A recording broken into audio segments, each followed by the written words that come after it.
우리 하나님 말씀 함께 보도록 하겠습니다. 여호수아 6장 1절부터 14절까지의 말씀인데요.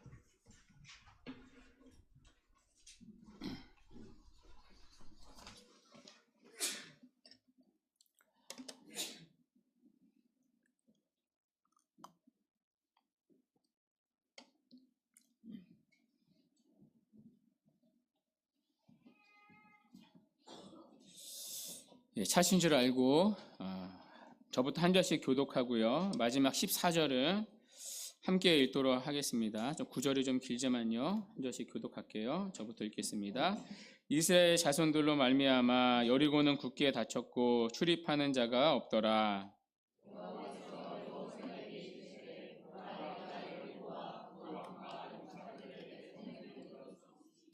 너희 모든 군사는 그 성을 둘러 성 주위를 매일 한 번씩 돌되 엿새 동안을 그리하라.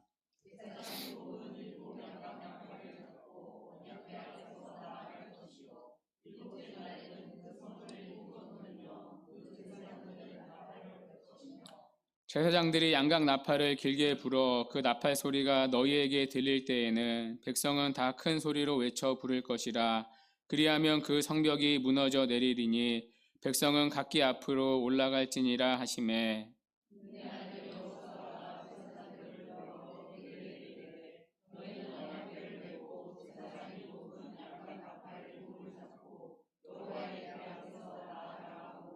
또 백성에게 이르되 나아가서 그 성을 돌되 무장한 자들이 여호와의 궤 앞에서 나아갈지니라 하니라.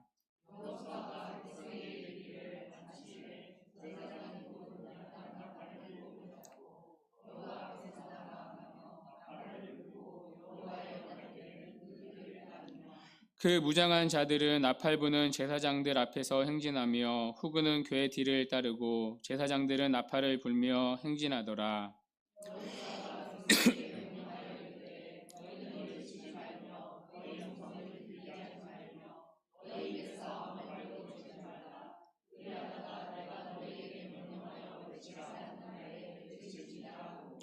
여호와의 궤가 그 성을 한번 돌게 하고 그들이 진영으로 들어와서 진영에서 자니라.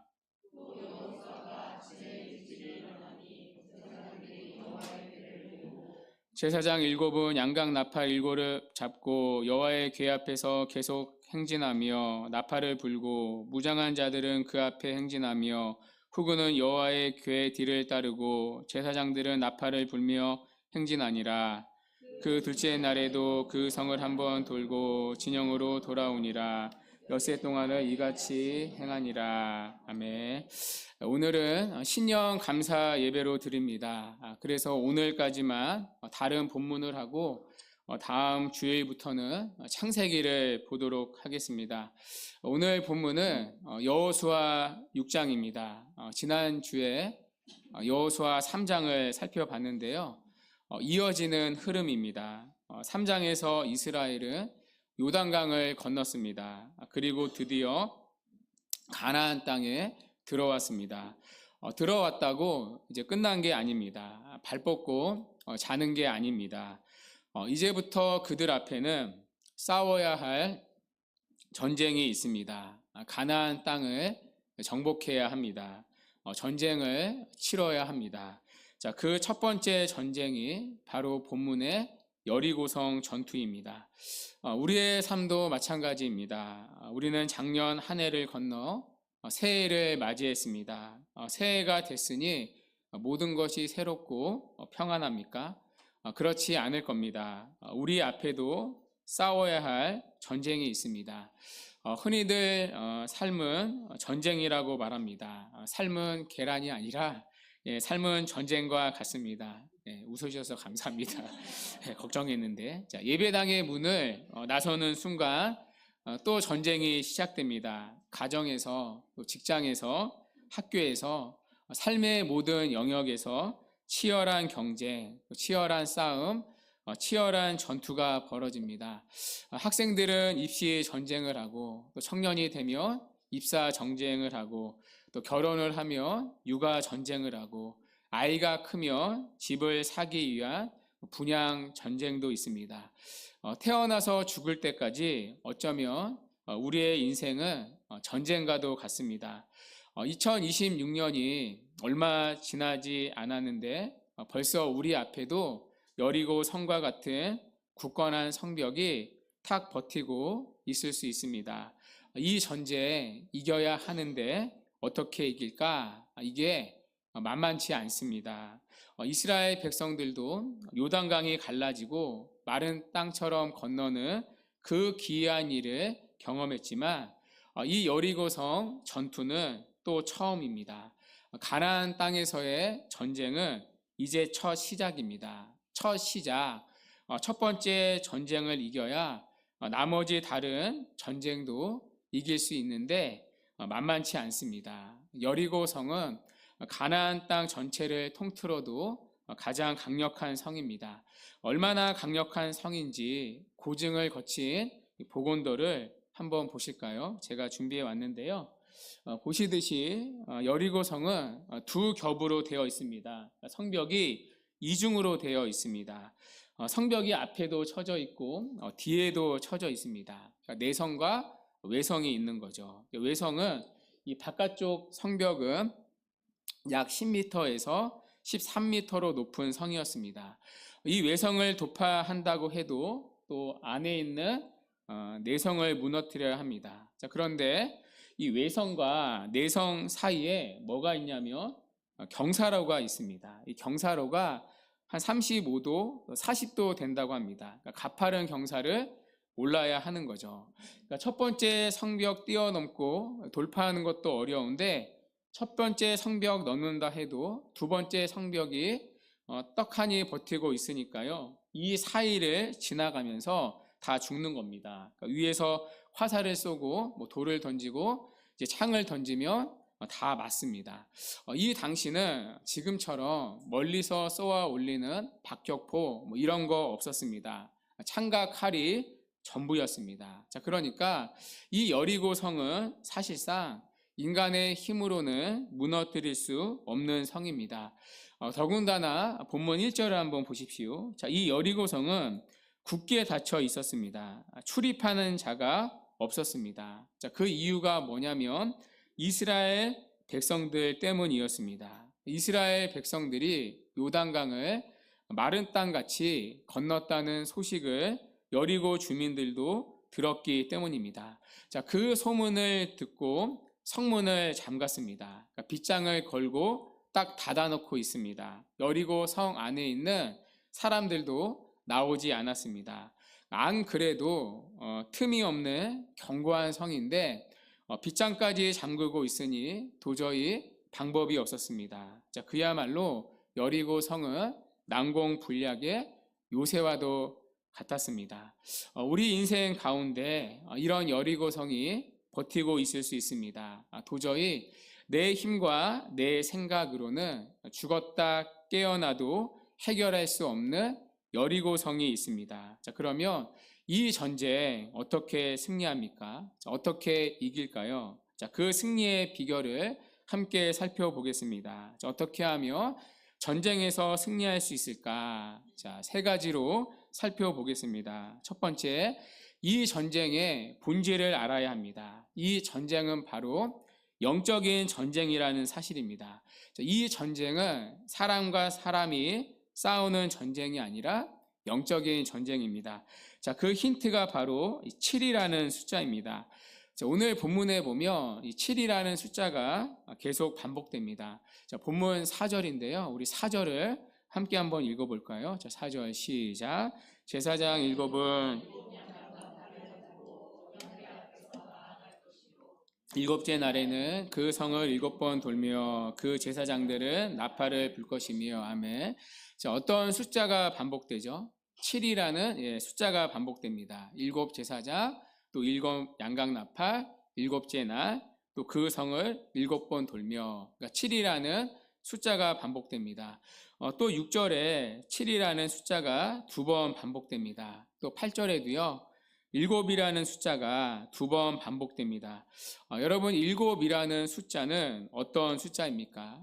성경에서 7이라는 숫자는 완전 수이자 하나님의 숫자입니다. 자, 그래서 안식일이 7째 날이죠. 또 안식년이 7년째 되는 날입니다. 자, 그리고 안식년이 7번 반복되며 77에 49, 49년째 안식년이 되고 그 다음에는 희년이라고 합니다. 자, 그러니까 이 숫자 7은 완전 수이자 하나님의 숫자입니다.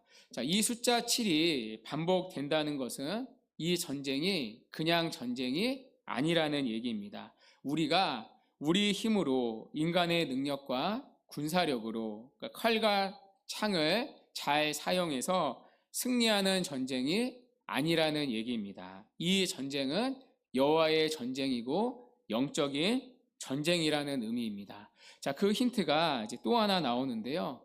자, 이 싸움의 중심에 누가 있는지를 보면 알 수가 있습니다. 자, 3절에 보면 이제 군사가 나옵니다. 자, 군사가 나오기는 하는데 이 군사의 역할이 뭐냐 하면 제사장을 보호하는 역할입니다.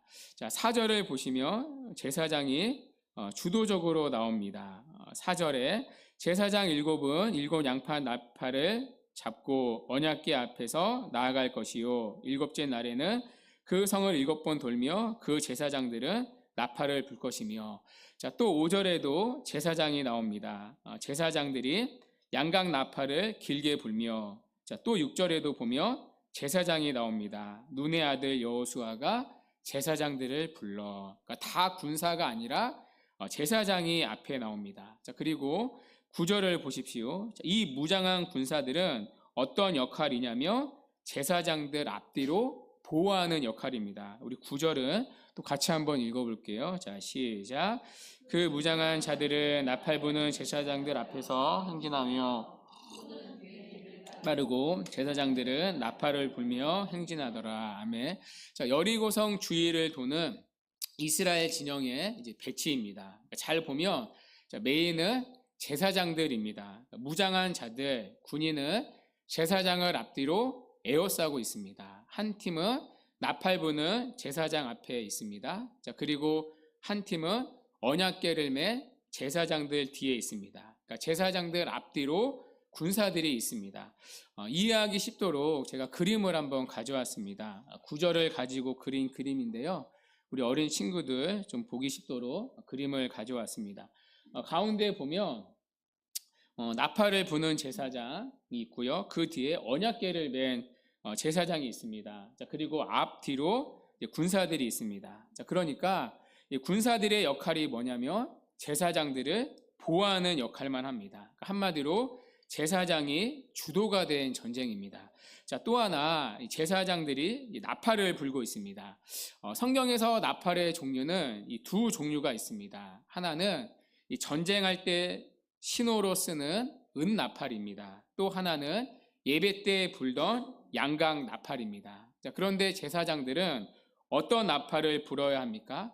양각 나팔을 불어야 합니다. 그러니까 전투를 하는데 예배 때 쓰는 나팔을 불라고 하십니다. 자, 그러니까 이 전쟁은 세상적인 전쟁이 아닙니다. 총칼로 싸우는 전쟁이 아닙니다. 영적인 전쟁, 철저히 하나님의 전쟁입니다. 칼 하나, 또 창 하나, 활 하나 사용하지 않았던 전쟁입니다. 제사장이 주도한 전쟁, 그래서 이 전쟁은 영적인 전쟁입니다. 여러분, 예수 믿는 우리에게 주어진 모든 인생의 전쟁과 같은 싸움은 영적으로 해석해야 합니다. 영적인 전쟁이기 때문입니다. 사도 바울도 에베소서 6장 12절에서 다음과 같이 말했습니다. 우리 함께 한번 읽어볼게요. 시작. 우리의 씨름은 혈과 육을 상대하는 것이 아니요 통치자들과 권세들과 이 어둠의 세상 주관자들과 하늘에 있는 악의 영들을 상대함이라. 아멘. 여러분, 우리가 올 한 해 인간적으로 갈등하고 반목하고 싸우고 헤쳐나가야 할 여러 가지 문제들이 있습니다. 개인적인 삶만이 아니라 가정의 문제, 또 교회의 문제도 있습니다. 자, 그런데 그 이면에는 악한 세력이 있다는 말입니다. 악한 영들이 배후에 있습니다. 자, 그래서 바울은 영적 전신갑주를 취하여 입어라. 즉 하나님의 도움을 구하며 그분의 힘으로 싸우라. 깨어 기도하라. 이게 에베소서 6장의 핵심입니다. 자, 그래서 바울은 디모데후서 4장 7절에서 순교를 앞두고 이렇게 말합니다. 나는 선한 싸움을 싸우고 나의 달려갈 길을 마치고 믿음을 지켰으니. 여러분, 바울이 파이터였습니까? UFC 선수였습니까? 아니었죠. 자, 그런데 선한 싸움을 싸웠다고 말하는 이유는 무엇입니까? 믿음의 싸움, 이 영적인 싸움을 잘 마쳤다는 뜻입니다. 하늘에 있는 악의 영들과 싸우는 이 믿음의 싸움, 영적인 싸움을 잘 싸웠다는 뜻입니다. 여러분, 예수 믿는 성도의 진정한 승리는 이 영적인 승리입니다. 끝까지 하나님 편에서 믿음을 지키는 승리입니다. 하나님이 맡겨주신 사명을 끝까지 잘 감당하는 것, 그것이 바울이 말한 진짜 승리입니다. 마귀가 우리를 가만두지 않기 때문입니다. 마귀가 우리 자녀들, 또 우리 교회를, 우리 가정을 가만두지 않기 때문입니다. 자, 그러나 여러분, 두려워할 것 없습니다. 왜냐하면 이 전쟁은 영적인 전쟁인데 이미 이긴 싸움이기 때문입니다. 자, 본문 2절인데요. 우리 2절을 함께 한번 읽어볼게요. 시작. 여호와께서 여호수아에게 이르시되 보라, 내가 여리고와 그 왕과 용사들을 내 손에 넘겨 주었으니. 아멘. 여러분, 아직 전쟁이 벌어지기 전입니다. 자, 그런데 하나님께서 여호수아를 통해 뭐라고 하십니까? 내가 여리고와 그 왕과 용사들을 내 손에 넘겨 줄 것이니가 아니라 뭐라고 하시죠? 넘겨 주었으니. 놀라운 선언입니다. 완료형, 과거형입니다. 이미 넘겨 주었다는 것입니다. 싸우지도 않았는데 싸움의 결과가 나왔습니다. 이미 이긴 겁니다. 이 싸움은 여호와의 전쟁, 영적인 전쟁인데 이미 이긴 싸움이라는 뜻입니다.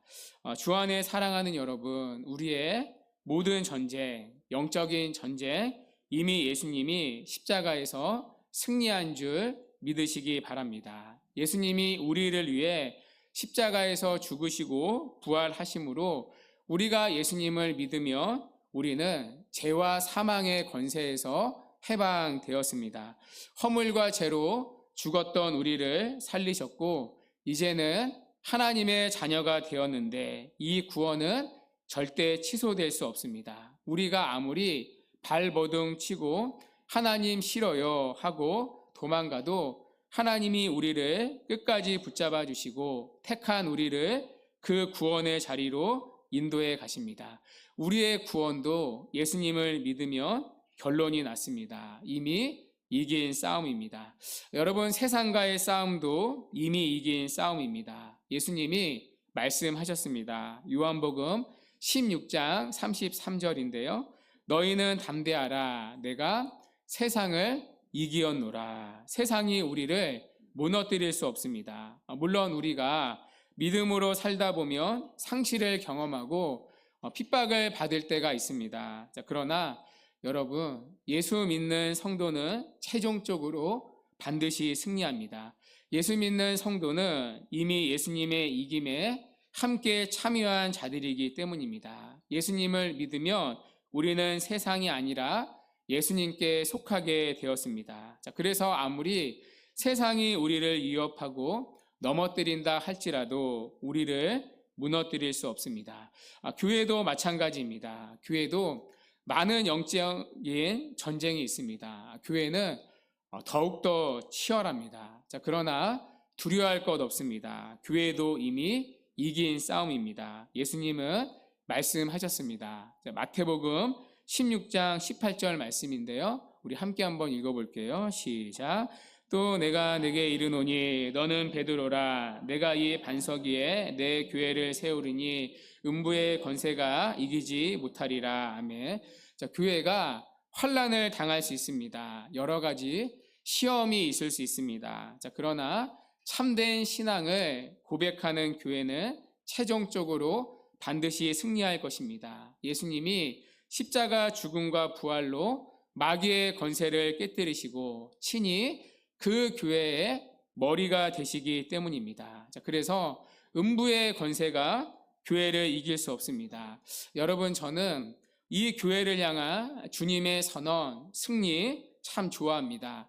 음부의 권세가 교회를 이기지 못하리라. 정말 교회를 위한 기도가 절실히 필요할 때 이 말씀 붙들고 기도합니다. 하나님, 음부의 권세가 교회를 이기지 못한다고 했는데 이 문제 때문에 교회가 시험되지 않도록 해주세요. 교회를 붙들어 주시고 교회가 이 영적인 시험을 이기게 해주세요. 이 말씀 붙들고 기도합니다. 자, 그러면 하나님이 주시는 평안이 있습니다. 담대함이 있습니다. 그렇지, 주님의 교회지, 주님의 교회니 음부의 권세가 교회를 이기지 못하지, 주님이 지켜주시지, 하나님이 주시는 담대함이 있습니다. 자, 그래서 두려워할 필요가 없습니다. 우리가 싸우는 싸움이 영적 전쟁이지만 두려워할 필요가 없습니다. 우리가 싸우는 전쟁은 이미 이긴 싸움이기 때문입니다. 넘겨주실 것이니가 아니라 넘겨주신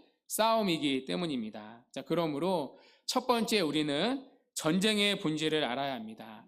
우리가 살아가는 삶은 영적인 전쟁입니다. 혈과 육의 싸움이 아니라 영적인 싸움입니다. 하나님 편인가 마귀 편인가, 하나님이 좋아하는 일인가 마귀가 좋아할 만한 일인가, 교회를 세우는 일인가 교회를 허무는 일인가, 결국은 둘 중에 하나입니다. 분별력을 가져야 합니다. 자, 그러나 두려워할 필요는 없습니다. 이미 이긴 싸움이기 때문입니다. 자, 그래서 믿음으로 싸우면 이기는 전쟁입니다. 순종으로 싸우면 이기는 전쟁입니다. 자, 그 사실을 두 번째 대지에서 확인할 수 있습니다. 자, 두 번째, 전쟁에서 이기려면 어떻게 해야 합니까? 믿음으로 순종해야 합니다. 자, 이 싸움은 이미 이긴 싸움입니다. 자, 그러나 우리는 싸워야 합니다. 자, 그런데 이 싸움을 어떤 방식으로 하냐면 3절에 믿음으로 순종하라고 하십니다. 자, 우리 3절을 함께 한번 또 읽어볼게요. 자, 시작. 너희 모든 군사는 그 성을 둘러 성 주위를 매일 한 번씩 돌되 엿새 동안을 그리하라. 아멘. 여러분 좀 이상하지 않습니까? 4절은 더 이상합니다. 제사장 일곱 양각 나팔을 잡고 언약궤 앞에서 나아갈 것이요 일곱째 날에는 그 성을 7번 돌며 그 제사장들은 마지막에 나팔을 불라. 5절, 그 마지막 순간에 나팔을 불고 큰 소리를 질러라. 그러면 성벽이 무너져 내릴 것이다. 그때 올라가라. 말씀을 하십니다. 여러분, 이게 전쟁의 방식이 맞습니까? 이게 상식적으로 이해가 되십니까? 아니, 전쟁을 해야 하는데 성 주위를 돌라니요. 이런 전략이 세상에 어디에 있습니까? 자, 그리고 왜 하루에 한 번씩 돌아야 됩니까? 이왕 돌아서 그 성이 무너질 거면 하루에 한 100번쯤 돌아야 되지 않습니까? 자, 근데 하루에 딱 한 번만 돌라고 하십니다. 이 순종이 더 어렵습니다. 내가 할 수 있는데 그만 거기까지만 해. 하나님, 저에게 더 능력이 있는데요. 저에게 더 좋은 보관이 있는데요. 아니, 됐고 하루에 딱 한 번이다. 이게 더 힘듭니다. 자, 그리고 마지막 7째 날에는 7번 돌라고 하십니다. 자, 그리고 마지막에는 창으로 칼로 돌진이 아니라 나팔을 불라고 하십니다. 큰 소리를 외치라고 하십니다. 자, 그러면 성이 무너져 내릴 것이라고 말씀하십니다. 여러분, 이것을 믿을 사람이 누가 있겠습니까? 자, 그런데 이스라엘 백성들이 그대로 순종합니다. 여호수아가 백성에게 이르기를 마침에 백성들이 순종합니다. 13절에 보면요, 그대로 순종을 하는데요. 제사장 7이 양각 나팔 7을 잡고 여호와의 궤 앞에서 계속 행진하며 나팔을 불고 무장한 자들은 여호와의 언약궤 그 뒤를 따르고 또 그 뒤에 이제 백성들도 따라갔습니다. 자, 그리고 16절을 보십시오. 자, 그렇게 6일을 지납니다. 하루에 한 바퀴씩 돈 거죠. 그리고 마지막 7일째 16절에 보면 마지막 7번째 날에는 전과 같은 방식으로 돌되 7바퀴를 돌고요. 나팔 불 때 큰 소리로 외치고, 자, 20절은 우리 함께 한번 읽겠습니다. 본문 20절. 자, 시작. 이에 백성은 외치고 제사장들은 나팔을 친히 성벽이 무너져 내린지라 백성이 각기 앞으로 나아가 그 성에 들어가서 성을 점령하고 아멘. 결국 그 성을 점령했습니다. 기적 같은 일이 일어났습니다. 하나님의 말씀대로 여리고성 주위를 돌자 여리고성이 무너져 내렸습니다. 그렇다고 여러분 똑같이 따라하면 안 됩니다. 우리도 똑같이 돌라는 말씀이 아닙니다. 어떤 선교 단체는 이 말씀 그대로 돌고 돕니다. 땅밟기 기도라고 여리고성 주위를 돈 것처럼 도는 분들 실제로 계십니다. 자, 그러면 여리고성처럼 무너진다고 악한 영들이 떠나간다고 말하는 분들이 있습니다. 또 어떤 분들은 건물 계약할 때 그 건물 주위를 돌고 돕니다. 자, 그러면 돈은 좀 부족하지만 그 건물 살 수 있다고 도는 분들 실제로 계십니다. 자, 그러나 오늘 본문의 포인트는 도는 게 아닙니다. 돌면 무너진다가 아닙니다. 공식이 아닙니다. 오늘 여리고성만 돌아서 무너졌습니다. 앞으로 남은 가나안의 어떤 성도, 어떤 전쟁도 돌아서 정복하지 않습니다. 여기 여리고성 딱 한 곳만 돌아서 무너졌습니다. 자, 그러니까 오늘 본문의 포인트는 돌아라가 아닙니다. 돌면 무너진다가 아닙니다. 돌다가 우리가 돌 수 있습니다. 오늘 본문의 포인트는 순종에 있습니다. 순종할 때 무너진다는 뜻입니다. 아무리 이해되지 않고 현실을 모르는 말씀 같아 보일지라도 믿음으로 순종하면 진짜 무너진다는 것입니다. 난공불락 같은 우리 인생의 여리고 성도 믿음으로 순종할 때 무너진다는 것입니다. 오늘 이스라엘 백성들 도무지 이해되지 않았습니다. 성을 돌라는 말도 안 되는 작전을 하나님이 명령하셨지만 순종했습니다. 믿음으로 순종했더니 정말 성이 무너졌습니다. 히브리서 11장 30절에 보면 이 내용을 신약적으로 설명합니다. 믿음으로 7일 동안 여리고를 도니 성이 무너졌으며, 이게 믿음입니다. 영어 성경으로 보면 더 확실히 알 수 있는 부분이 있습니다. 영어 성경으로 보면 애프터라고 되어 있습니다. 애프터, 뭐뭐 후에, 그러니까 믿음으로 여리고를 돈 다음에 그 후에입니다. 그러니까 도는 동안이 아닙니다. 여리고를 다 돌고 난 다음에 성이 무너졌습니다. 그러니까 6일 정도 되니까 성벽에 금이 간 게 아닙니다. 한 바퀴만 더 돌며 무너지겠구나, 이게 아닙니다. 하루 돌고 이틀 돌고 3일 돌고 6일 돌아도 아무런 기미가 보이지 않습니다. 마지막 7일째가 되어도 균열 하나 없었습니다. 고함 지르기 전까지 마지막 순간까지 금 하나 가지 않았습니다. 자, 그런데 끝까지 믿음으로 순종했더니 말씀대로 다 돌았더니 그 후에 약속대로 성이 무너졌습니다. 여러분, 우리 앞에 여리고성도 다르지 않습니다. 하나님이 주시는 약속의 말씀과 현실의 갭이 있을 수 있습니다. 차이가 있습니다. 하나님은 분명히 우리에게 약속의 말씀을 주십니다. 자, 그러나 우리가 눈으로 보는 여리고성은 굳게 닫혀 있습니다. 그 현실 앞에서 우리는 낙심할 수 있습니다. 절망할 수 있습니다. 이 말씀 주님의 뜻이 아니었나? 말씀대로 살아도 안 되는 건가? 그럴 수 있습니다. 자, 그러나 끝까지 믿음으로 순종하면 반드시 하나님께서 승리를 주십니다. 자, 그래서 한 번 더 말씀을 드립니다. 여러분, 오늘부터 시작해서 올 한 해도 하나님은 말씀해 주십니다. 우리가 하나님의 뜻을 몰라서 순종 못하는 거 아닙니다. 순종하고 싶은데 하나님의 뜻을 몰라서 순종 못하는 거 아닙니다. 하나님은 오늘도 말씀해 주십니다. 설교를 통해서 늘 말씀해 주십니다. 그 말씀 여러분이 한 주간 붙잡고 사셔야 합니다. 왜 나에게 하나님이 이 말씀을 해주셨지? 오늘 나에게 왜 이 말씀을 주셨지? 내가 순종해야 할 부분이 뭐가 있지? 그리고 그 말씀에 순종할 때 여러분 반드시 하나님의 역사가 있습니다.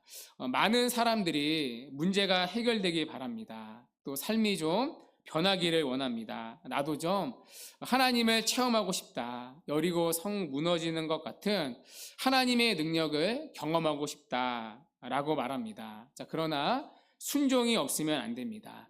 하나님의 역사는 보고 싶고 순종은 없고 그러면 여리고 성은 무너지지 않습니다.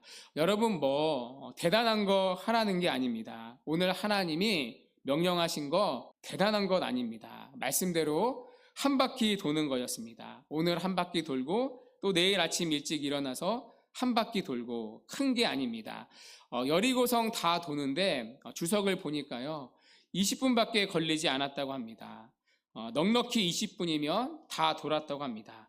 그러니까 대단한 것 하라는 것 아니었습니다. 하루하루 한 바퀴 도는 게 전부였습니다. 자, 우리도 다르지 않습니다. 여러분에게 한 주 한 주 주시는 말씀, 그 말씀들 하나씩 순종해 보시기 바랍니다.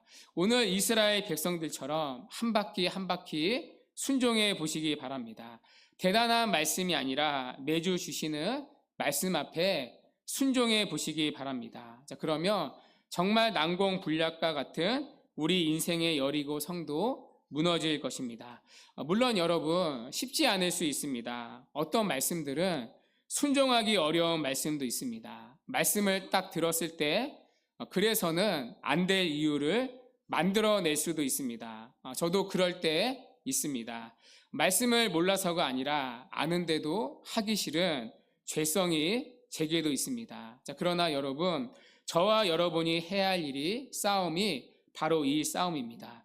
하나님의 말씀 앞에 자기를 깨트려 순종하는 일입니다. 자, 그래서 어떤 분은 이런 말을 하더라고요. 하나님께서 오늘 여리고성 무너뜨리는 것은 사실 일도 아니었다. 하나님은 한순간에 여리고성을 무너뜨리셨다. 자, 그러나 하나님이 이스라엘 백성들의 마음을 준비시키는데 7일을 쓰셨다.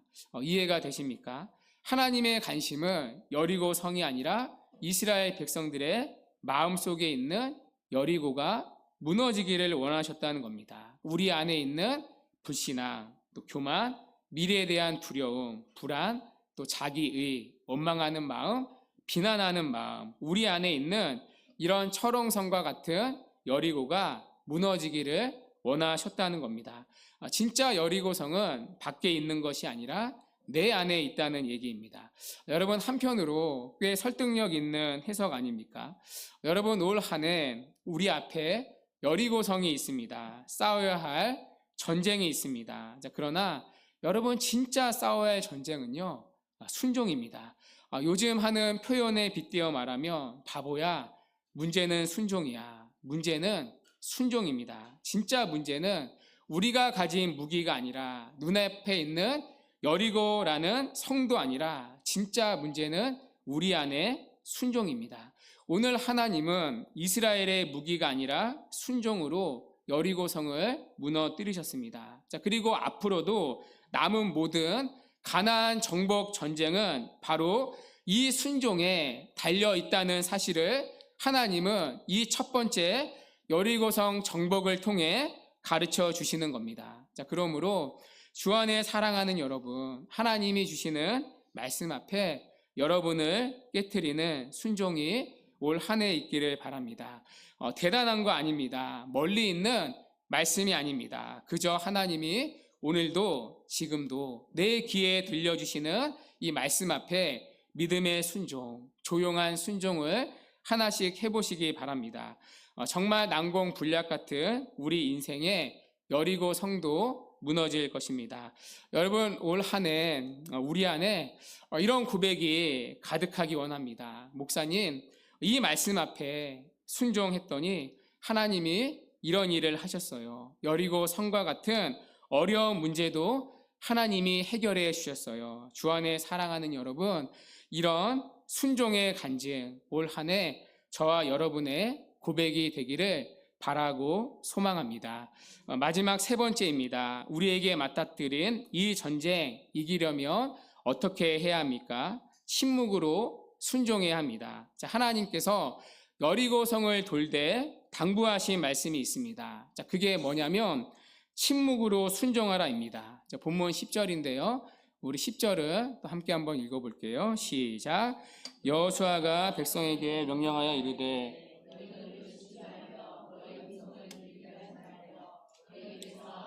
내지 말라. 그러다가 명하여 외치라 하는 날에 외칠지 하고. 아멘. 자, 뭐 하지 말라고요? 외치지 말고 음성도 들리게 하지 말고 입에서 아무 말도 내지 말라는 겁니다. 그러니까 침묵하라는 명령입니다. 그러니까 순종할 때 하나님의 특별한 지시 사항은 다름이 아니라 6일 동안의 침묵이었습니다. 자, 그리고 7일째도 마지막 외치라 하실 때까지 아무도 말하면 안 되었습니다. 자, 여기에는 그럴 만한 이유가 있습니다. 이스라엘의 광야 40년은 한편으로 보면 실패라고 할 수 있습니다. 자, 그런데 그 실패의 핵심 원인은 뭐냐면 바로 말입니다. 가데스 바네아에서 말을 잘못했습니다. 하나님을 원망하고 모세를 원망했습니다. 민수기 14장 2절인데요. 이스라엘 자손이 다 모세와 아론을 원망하며 온 회중이 그들에게 이르되 우리가 애굽 땅에서 죽었거나 이 광야에서 죽었으면 좋았을 것을. 이스라엘 자손이 다 모세와 아론을 어떻게 했죠? 하나같이 원망했습니다. 온 회중이 이 말에 영향을 받았습니다. 자, 그래서 애굽이 더 좋았다. 우리가 애굽 땅에서 죽었거나 이 광야에서 죽었으면 좋았을 것이라고 말합니다. 참 이 배은망덕의 말을 쏟아냅니다. 이 말을 하나님이 들으셨습니다. 민수기 14장 27절인데요. 나를 원망하는 이 악한 회중에게 내가 어느 때까지 참으랴. 이스라엘 자손이 나를 향하여 원망하는 바 그 원망하는 말을 내가 들었노라. 자, 또 28절 그들에게 이르기를 여호와의 말씀에 내 삶을 두고 맹세하노라. 너희 말이 내 귀에 들린 대로 내가 너희에게 행하리니. 자, 결국 32절 너희의 시체는 이 광야에 엎드러질 것이요. 33절에 너희의 자녀들은 너희 반역한 죄를 지고 너희의 시체가 광야에서 소멸되기까지 40년을 광야에서 방황하는 자가 되리라. 그러니까 이스라엘은 불평하는 말, 원망하는 그 말 때문에 궁극적으로 실패했습니다. 이 말이 바이러스처럼 쫙 펴져가지고 내 옆에 있는 사람 물들이고 또 우리 가족 물들이게 하고 온 이스라엘 공동체를 물들게 했습니다. 자, 그래서 하나님이 신신당부를 합니다. 너희가 성을 돌 때는 침묵해라. 아무 말 하지 마라. 여러분, 만약에 하나님이 이 명령을 안 하셨다면 어떻게 됐을까요? 이스라엘 공동체는 와해됐을 겁니다. 분명히 돌면서 말이 또 나왔을 겁니다. 먼저 말하는 사람 분명히 있었을 겁니다. 여리고성 돌다가 옆에 있는 사람한테 옆구리 쿡 찌르면서 김 집사님 이거 어떻게 생각해? 이번 명령은 이상하지 않아? 이 집사님 저도 말을 안 하려고 그랬는데 말을 안 하려고 했으면 하지 않으면 좋은데 이 집사님 저도 그렇게 생각했어요. 아니 전쟁을 해야 되는데 성을 계속 돌라뇨. 나도 그 얘기하고 싶었어요. 이런 식으로 저 사람 쿡 이 사람 쿡 그러다가 다락이 단합이 돼서 안 되겠다. 여호수아에게 가자. 건의하자. 이건 아니다. 말이 나왔을 겁니다. 자, 그런데 우리 다락만 그런 게 아니었습니다. 저쪽 다락도 그렇고 이쪽 다락도 그렇고 전체 다락이 연합이 되었습니다. 심지어 유스도 그렇고 막 말이 번지기 시작합니다. 자, 그리고 한쪽 다락에서는 좋은 작전이 있다고 말하면서 여리고성 그만 돌고 다른 작전을 짜서 여호수아에게 제안하자고 말합니다. 자, 그러면 여러분 어떻게 되겠습니까? 어떻게 될까요? 다시 40년 광야 생활 시작하는 겁니다. 여리고성이 아니라 그 전에 이스라엘이 말 때문에 와야 됩니다. 자, 그래서 하나님께서 6일 동안 그리고 마지막 순간까지 침묵하라고 말씀하셨습니다. 말하기 시작하면 반드시 말은 전염되고 말 때문에 여리고 성이 아니라 먼저 이스라엘이 무너지기 때문입니다. 자, 그래서 누구도 말하지 말라고 하셨습니다. 자, 그러면 침묵하는 동안 뭐 했겠습니까? 기도했을 겁니다. 하고 싶은 말, 해야만 할 것 같은 말, 굴뚝 같아도 참습니다. 그 시간 동안 기도하고 기다리고 기도하고 기다리고 순종했습니다. 자, 그때 여리고성이 무너집니다. 여러분, 우리가 주님께 순종할 때 이해가 되지 않고 설득이 안 되면 이 말이 나갑니다. 부정적인 말, 비난하는 말, 질책하는 말, 원망하는 말, 불평하는 말. 자, 그러면 아무 일도 일어나지 않습니다. 누구만 좋아할까요? 마귀만 좋아하는 일입니다. 영적인 전쟁이라고 하지 않았습니까? 7일째 이 은혜를 경험하려면 침묵해야 합니다. 특별히 여러분, 본문 11절 한번 보십시오. 자, 11절에 보면 이 눈에 띄는 단어가 있습니다. 바로 잔이라는 표현입니다. 여호와의 궤가 그 성을 한번 돌게 하고 그들이 진영으로 돌아와서 진영에서 잔이라. 저는 이 말씀을 준비하는데 잔이라는 단어가 새롭게 눈에 들어오더라고요. 자, 밤에 자는 건 당연한 건데 왜 잔이라는 단어를 기록했을까? 자, 말씀을 드렸듯이 성을 도는 데는 20분밖에 걸리지 않았습니다. 그러니까 성 둘레가요 600m에 불과하다고 합니다. 자, 그래서 대부분의 시간은 진영으로 돌아와서 생활했습니다. 자, 그런데 돌아와서 뭐 했다고요? 돌아와서 진영에서 자니라. 자, 자는 시간은 철저히 어떤 시간입니까? 침묵의 시간입니다. 자, 그러니까 이 잔이라는 표현은 이스라엘의 침묵을 강조하는 겁니다. 그러니까 침묵하는 동안 그들은 기도했을 겁니다. 그랬을 때 여리고성이 무너졌다는 얘기입니다. 여러분, 교회도 마찬가지입니다. 물론 교회 공동체가 어떤 일을 결정하고 시행할 때 이런 생각, 저런 생각 들을 필요가 있습니다. 자, 그런데 이게 중구난방식으로 여기서 내 생각은요 하고 또 말하고 저기서 내 생각은요 하는 말들이 나오고 저기서 불평하는 소리 또 여기서 불평하는 소리가 튀어나오면 와해되기 십상입니다. 말하는 대신 침묵하고 기도할 수 있어야 합니다. 자, 그 침묵과 기도 앞에서 마귀가 떠는 겁니다.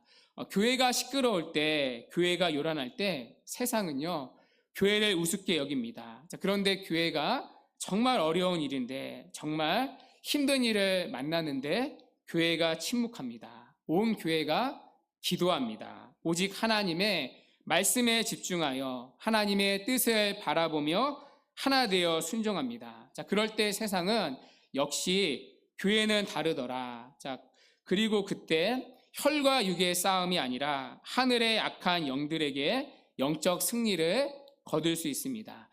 교회뿐만 아니라 가정에서도 마찬가지입니다. 가정에서도 여러 가지 문제들이 있습니다.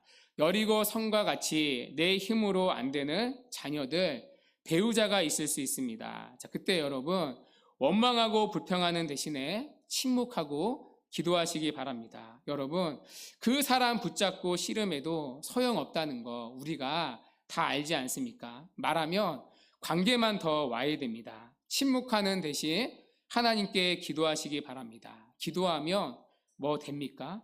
됩니다, 여러분. 어리석어 보이고 헛수고처럼 보이지만 기도하면 됩니다. 우리의 싸움은 혈과 육이 아니라 영적인 싸움이기 때문입니다. 하나님의 도움을 구하며 하나님을 의지하며 하나님이 승리를 주십니다. 주안에 사랑하는 여러분, 내일부터 신년 새벽 기도회가 시작됩니다. 함께 기도하는 시간이 되었으면 합니다. 여건상 안 되는 분들도 있을 것입니다. 자, 그러나 꼭 기도를 힘입어 살아가는 한 해가 되기를 바랍니다. 말하는 대신 침묵하고 기도하며 순종할 때 우리 앞에 있는 여리고 성도 무너질 것입니다. 영적인 승리를 경험할 것입니다. 말씀을 맺겠습니다. 오늘은 여리고성 정복 이야기를 살펴봤습니다.